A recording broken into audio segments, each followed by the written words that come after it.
Thank you, Mr. Chairman, and thank you to you and your staff for working with me and my staff on this important bill. Okay.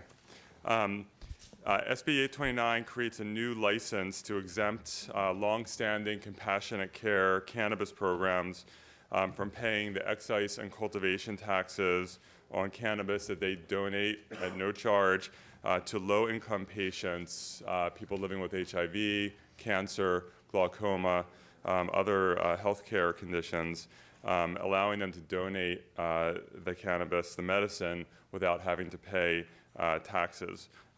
These programs have existed for decades in California.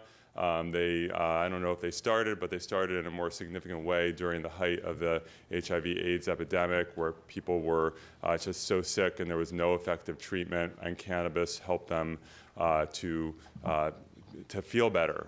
It was medicine. It is medicine. And these programs have been around forever. I know many of us supported Prop 64 and legalization.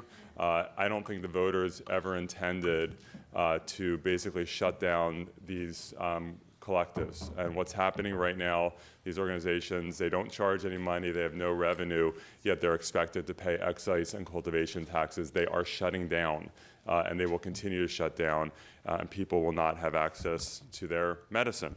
And so this bill will create a new license so that these cooperatives can continue to function and people can continue to have their medicine. And I ask for your aye vote. With me today are Forrest Hurd from Caladrius Network, which is a compassionate care program serving catastrophically ill patients, and Ed Gallagher from Sweet Leaf Collective, who is a patient who is we'll talk about his situation today. Thank you. Thank you very much. And again, 2 minutes in total for the four of you gentlemen. So however you wish to divvy up that time. Please present whenever you're ready. Hello, my name is Forrest Hurd. I am the father of a child with Lennox-Gastaut syndrome who's having 2,500 seizures a month before a compassion program enabled us to work with very specialized medicine that ended up saving his seizures when he wasn't projected to live past the age of 10. I now direct an organization called the Caladrius Network, deals with catastrophically ill children. The bottom line is the current marketplace is not equipped and able to meet the need of rare neurological conditions for people with terminal illness. We've been specializing in that for years. We partner with the existing network and we donate those at no cost. With the sunsetting of the collection clauses in SB 420, we have this point now where we have clients that depend on the medicine. They're not available on the regular market. And with the sunsetting of the collective model, we would have to stop at January 1st, putting a lot of children and families, veterans and other organizations in very dangerous situations. With 22 veteran suicides a day, with catastrophically ill children dying from rare epilepsies with intractable epilepsies at significant rates, our services are able to interject in a compassionate manner. And we request an aye vote today. Thank you. Thank you very much. 50 seconds left, please.